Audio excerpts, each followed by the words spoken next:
আজ রান্না করছি সবজি খিচুড়ি। আমি আগে থেকে আলু, পটল, বেগুন আর মিষ্টি কুমড়ো কেটে রেখেছি। তারপর চাল আর ডাল দিয়ে ধুয়ে রেখেছি। এবার কেটে রাখা সবজিগুলো সুন্দর করে ভেজে নেব। আমি একটি কড়াইয়ে সামান্য তেল দিয়ে আলু, কুমড়ো আর পটলটা আগে একটু লাল লাল করে ভেজে নেব, সামান্য একটু হলুদ আর লবণ দিয়ে। অন্য চুলায় প্রেশার কুকার বসিয়ে সামান্য তেল দিয়েছি, দিয়ে এবার এলাচ, দারচিনি, তেজপাতা আর জিরা ফোড়ন দিয়ে দিচ্ছি পেঁয়াজ, রসুন আর কাঁচামরিচ। একটু লাল লাল করে ভেজে নেব। আলু, পটল আর মিষ্টি কুমড়ো লাল লাল হয়ে গেছে, বেগুনটা দিয়ে আর একটু ভেজে নেব। পেঁয়াজ, রসুন আর কাঁচামরিচটা নেড়ে নিচ্ছি সুন্দর করে।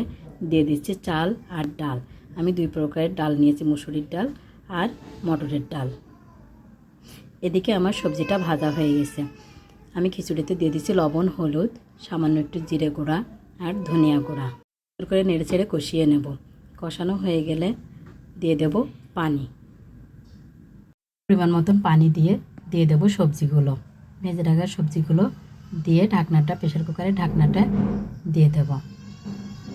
আমি বেগুনটা পরে দিয়েছি, কারণ বেগুনটা নরম সবজি, আগে দিলে গলা গলা হয়ে যাবে, এই জন্যই দিয়ে নিই। প্রেশার কুকারের ঢাকনা দিয়ে আমি 3টা সিজ দিয়ে নিয়েছি। তারপর কিছুক্ষণ দমে রেখে দিয়েছি। প্রেশার কুকারের খিচুড়িতে আপনারা যদি পানির পরিমাণটা ঠিক করে দেন, তাহলে খিচুড়িটা অনেক ঝরঝরা হয়। দেখুন আমার খিচুড়িটা কি সুন্দর ঝরঝরা হয়েছে।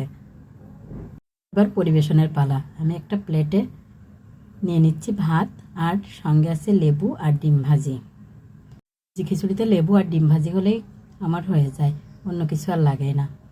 খেতে কিন্তু দারুণ হয়েছে। আপনারা কে কে আমার মতন সবজি খিচুড়ি পছন্দ করেন অবশ্যই কমেন্ট করে জানাবেন।